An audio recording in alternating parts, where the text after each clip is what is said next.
All right, class, I'm ready to head to the store. I've got my wallet and I've got my mask. Let's go do some shopping. All right, class, we're at the store. We're gonna go in and get the ingredients for our recipe. All right, see you soon. All right, class, so the first aisle I'm gonna hit up is the baking needs aisle to get the first of my ingredients for our recipe. All right, class, there's a few different yellow cake mixes we can choose from.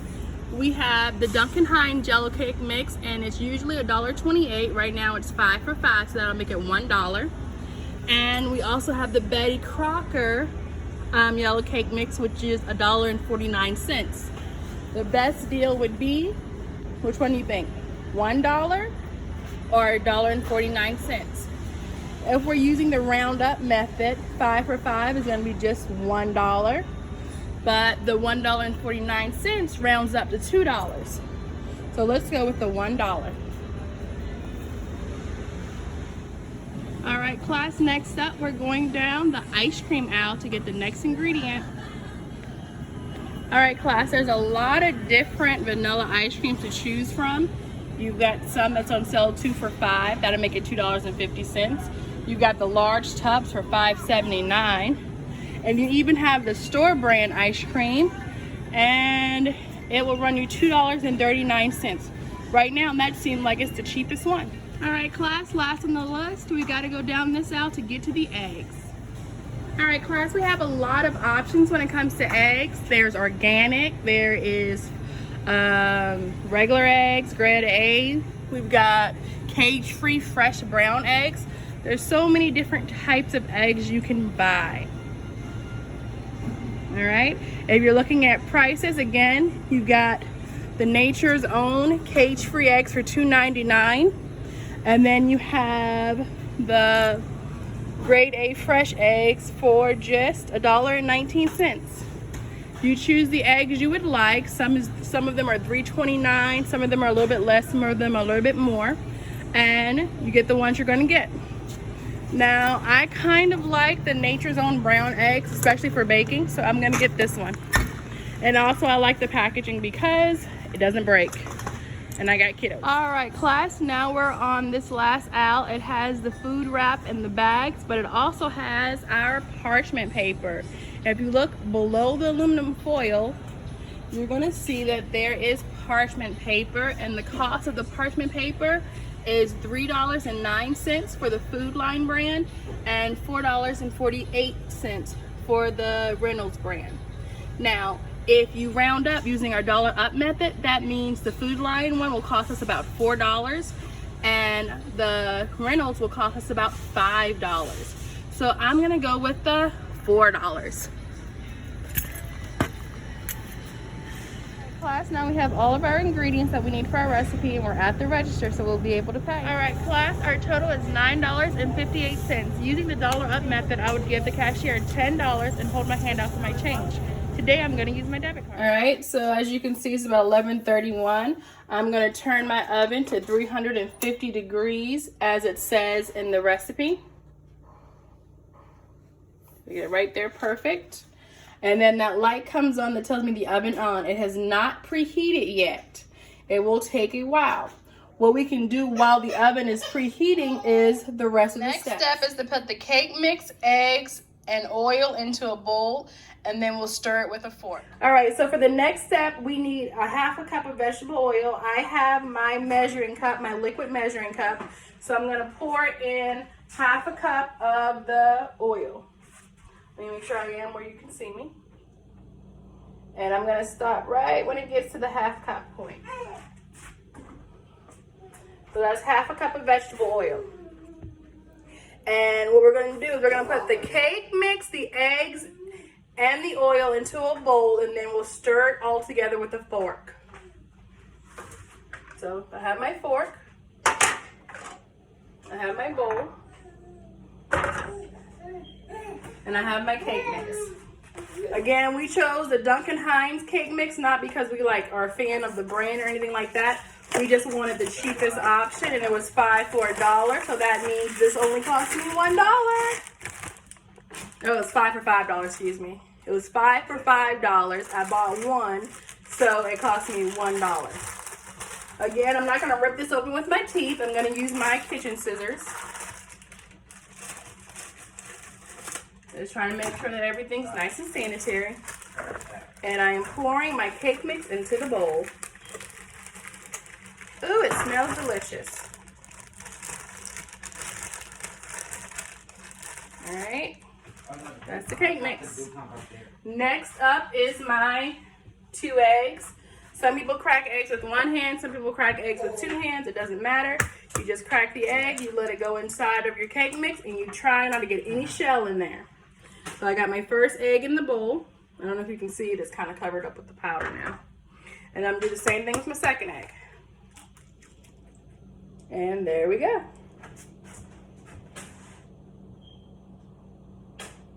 Alama.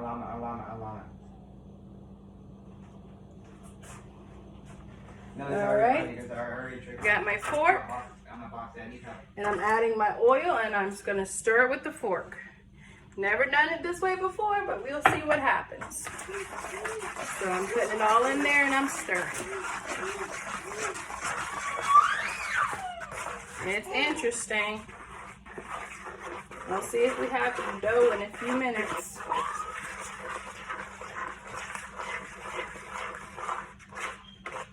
Got it. Now, this is supposed to make dough. I gotta get all that powder off the side of the bowls, like the flour. But if this doesn't become dough consistency, I'm gonna add some flour to this. Okay, we're gonna hope for the best. I'm gonna keep stirring, just keep stirring, just keep stirring, just keep stirring. It feels a little bit thicker now. Just keep stirring.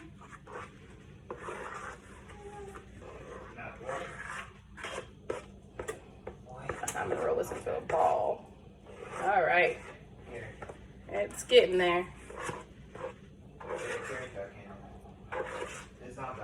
right, it feels a little bit thick to my fork now, so I guess the more you work it, the thicker it gets. And like I said, again, we're preheating the oven. It's 11:38 and the oven is not all the way done preheating. So I got time. This is a little arm workout right here. It's looking more and more dough-like and not cake mix-like. So I'm going to take it and go on with the next step. The next step says scoop 1 tablespoon of dough and roll it into a ball. Roll the dough ball into the sugar sprinkles and then put it on the baking sheet. Stir really fast, really fast, really fast, really fast, really fast. Make sure it's all pulled away from the side of the bowl and I have a nice dough consistency. And now I'm going to take my tablespoon measurement, measure out 1 tablespoon. Voila. Gonna put that in my hand. Some of you kiddos might want to wear gloves because I know y'all don't like touching nothing messy. And this is a little on the messy side for me. So I know it's going to be very on the messy side for you guys. And then you roll it in your sprinkles. So I'm going to roll it in my sprinkles. And right here. 26. And then I'm going to flatten out, put the dough on the baking sheet, and I'm gonna like flatten it out a little bit. Oh, that beep means my oven is ready. All right. So what I got looks like that. And I'm gonna repeat the steps over and over again. All right, so it's kind of sticking to my hands a little bit. I've done 3 so far. So what I'm gonna do is I'm gonna add a little bit of flour just to my hands. And that's gonna help it not be so sticky to me. It's a little baking trick that my mama taught me a long time ago. So this is gonna be the one thing that I changed just a little bit about the recipe process. I'm still working my dough. I'm still using my 1 tablespoon scoop. I'm scooping it out and I'm rolling it into a ball. And notice how much better my ball looks now that I have a little bit of flour on my hands. The flour helps. It helps it not stick so bad. And then of course I roll it into my sprinkles, and I'm not even gonna lie, I have run out of sprinkles. So we'll have some with sprinkles and some without. Alright, so I'm gonna keep doing that. And like I said, I've been consistently filling my tray. But again, the one little hack that I'm doing different is I'm adding a little bit of flour to my hands. Just pouring it in my hand and kind of rubbing it together, my hands together over the trash can. So now I have flour on my palms. I've stirred the mess out of this dough. I use my scooper. I got my little tablespoon of dough, and now I'm able to kind of work it better into a circle because it doesn't stick to my hands as bad. And then I'm able to put it on the tray. So if you want a way to make this a little bit easier but not any less messy, that's what you do.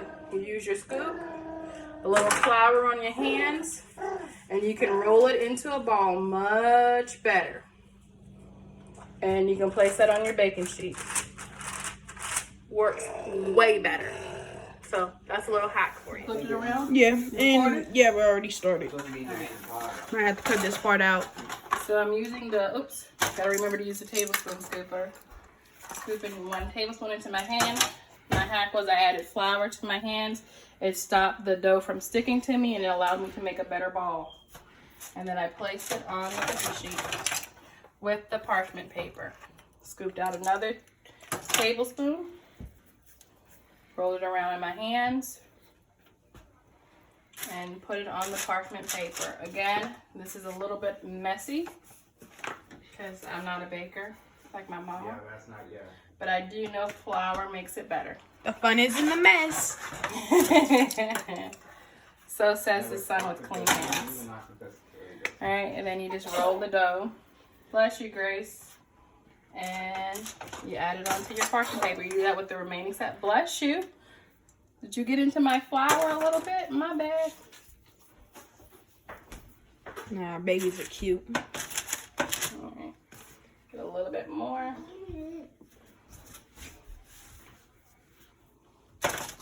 So basically what you're doing is washing your hands with powder, but for what reason? Flour. Flour. Not powder, but flour. Because when I didn't put the flour on my hands, the dough really got like sticky and stuck to me. So now when I put the flour on my hands, see how it doesn't stick to me? And I'm able to actually roll it into a ball. So my first couple are like liquid and like stuck to me. My next couple are like perfect little circles. Give me that. So again, we're gonna finish up with these homemade ice cream sandwiches. The oven is completely preheated. So it'll be ready to go in just a minute. All right, you can stop. So this is the ice cream. It's pretty frozen solid right now. And I'm gonna go set it on the counter while the things are baking. The little cookie sandwich cookies are baking. All right, guys, the timer just went off. It's been 10 minutes, so I'm gonna pull out the cookies from the oven. And for the most part, they look good. They did do a little bit of spreading, but not too much. The next step in the recipe is let cool. I'm tempted to eat a cookie right now because they look good. But the recipe says let cool, so I'm going to let it cool. Once it's cool, we'll add a scoop of ice cream to each cookie. Sprinkles, but for the ones that are a little bit stuck together, I've taken a spatula and just kind of pushed them apart a little bit while they're cooling off and they're still kind of soft. I didn't want to do it while it was hard and let them crumble. So I've just kind of separated out my cookies a little bit. There we go. Give me some more space on my pan. And she's taking ice cream and she's putting it on a cookie. I'm working pretty fast so that my ice cream doesn't melt all the way, because the cookies are still a little bit warm after letting them cool. And then remember, we're gonna have to freeze these again. So cream. Adding that. Smush gently. One of my last ice cream cookies that have the sprinkles because I ran out of sprinkles. Alright, again, I'm just using 2 spoons because I don't have an ice cream scoop. And my spatula and smush down gently. I have an extra cookie with no top. Well, I guess good. My son opened the freezer too soon. The recipe did say wait for 30 minutes, 20 to 30 minutes. So we're gonna try it. Good. Well worth the wait. So wait 20 to 30 minutes before eating. All right, Isaac, what do you think? The cookie? Of this cookie sandwich, of the whole thing. Well, Ice cream sandwich. It tastes good. Do you think this is a healthy recipe? Yes or no? Yes. Ha! Is it healthy, Isaac? Yeah. No. We should eat this in moderation.